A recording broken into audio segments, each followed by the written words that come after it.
अस्सलाम वालेकुम दोस्तों, वज़ीर आला पंजाब मरीम नवाज़ साहबा ने पंजाब दे विच तकरीबन 1000 इलैक्ट्रिक ई टैक्सी चलाने का ऐलान कर दिता है। दोस्तों, जिहदा टास्क वज़ीर ट्रांसपोर्ट पंजाब नूं दे दिता गया है और उन्होंने मुख्तलिफ बैंकों नाल और कंपनियों दे नाल मिल के ते जिन्ने भी ये लवाजमात ने, यानी कि जिस तरह अपना इलैक्ट्रिक गड्डी नूं चार्जिंग करने वास्ते चार्जिंग स्टेशनों की जरूरत होंदी है, वो कित्थे कित्थे लाए जाएंगे और उन्हां दा मकैनिकल स्पेयर पार्ट जिहड़ा हुंदा वे वो किस तरह मंगवाया जाएगा, कित्थों कित्थों अवेलेबल होएगा, एक सारा जिहड़ा वा उहदा वो स्ट्रक्चर बना लिया गया है।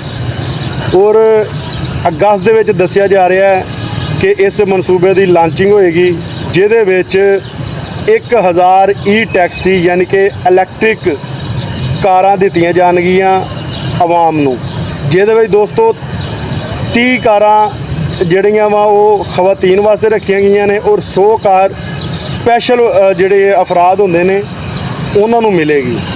दोस्तों, ये तुसीं दरखास्त ऑनलाइन पंजाब गौरनमेंट की वैबसाइट आ उहदे ते दे सकदे हो। दरखास्त देनी किस तरह, तुसीं किहड़े डॉक्यूमेंट्स तुहानूं चाहिए ने और किहड़ा बंदा अहल होएगा और किहड़ा ना अहल होएगा, इस वीडियो दे विच तुहानूं मैं सारा दसांगा। वीडियो दे नाल जुड़े रहियो, वीडियो बड़ी काम दी है। वज़ीर आला पंजाब मरीम नवाज़ साहबा ने यह मनसूबा इस वजह तो शुरू किया है, एक तो दोस्तों ये नाल गरीब आवाम नूं आमदनी आएगी और दूसरा आवाम की सफरी सहूलत बेहतर होएगी। दोस्तों, दरखास्त देने वास्ते तुसी पंजाब गौरनमेंट की वैबसाइट पर जाओगे, सब तो पहले तुहाडे कोलों तुहाडा अपना शनाख्ती कार्ड होना जरूरी है, जिहदे उत्ते उम्र की हद 21 तो लैके 55 साल तक होवे। 21 तो थल्ले हो गए या 55 तो उपर हो गए तो तुसी फिर अहल नहीं हो सकते ई टैक्सी की अपलाइजेशन वास्ते। उस तो बाद दोस्तों तुहाडे कोलों तुहाडा जिहड़ा वा वो ड्राइविंग लाइसेंस होना जरूरी है।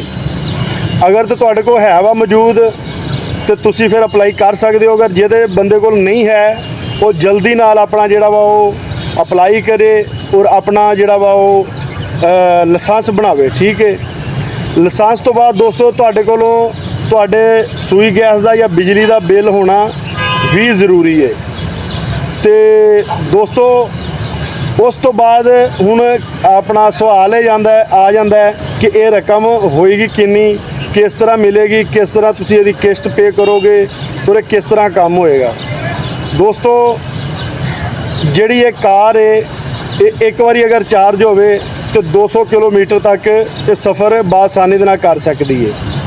और दोस्तों, अगर तो तुहाडे डॉक्यूमेंट्स पूरे ने और तुसी अहल हो जाते हो ई टैक्सी वास्ते, तो फिर तुहानूं दोस्तों पंजाब गौरनमेंट की तरफों एक टैक्सट मैसेज मसूल होएगा और तकरीबन सुनिया है वे कि 65 लाख की रकम जिहड़ी आ वो तुहानूं मिलेगी, जिहदे नाल तुसीं वो कार खरीद के ते अपना रोज़गार कमाओगे, चलाओगे।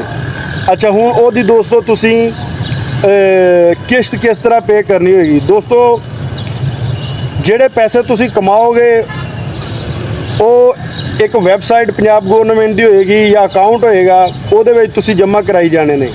महीने के एंड ते तुहाडी बचत तुहानूं दे दी जाएगी और गौरनमेंट अपनी जिहड़ी किश्त हैगी है वो विचों आप कट लेगी। ठीक है दोस्तों, तकरीबन 1000 कार जिहड़ी आ वो मंगवाने का फैसला कर लिया इलैक्ट्रिक कार। और दोस्तों, किहड़े बंदे ना अहल होणगे, किहड़े बंदे अपलाई नहीं कर सकते, वो भी सुन लो। दोस्तों, जिहड़े बंदियां दी उम्र 21 साल तो घट हैगी है या 55 साल तो ज़्यादा वा, वो बंदे अपलाई नहीं कर सकते ई टैक्सी दे विच। उस तो बाद दोस्तों, अगर किसी बंदे दा ID कार्ड दे विच कोई गलती हैगी है, कोई नाम दी या एज दी, वो भी नहीं कर सकते। या अपना जिहड़ा उन्हां दा ID कार्ड हैगा वा एक्सपायर होया वो भी नहीं कर सकते।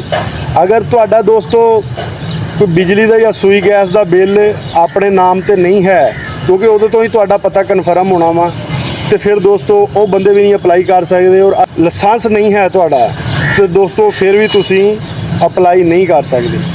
ਜਿਨ੍ਹਾਂ ਬੰਦਿਆਂ ਕੋਲੋਂ ਡਾਕੂਮੈਂਟਸ ਪੂਰੇ ਆ ਉਹ ਜਲਦੀ ਨਾਲ ਅਪਲਾਈ ਕਰਨ।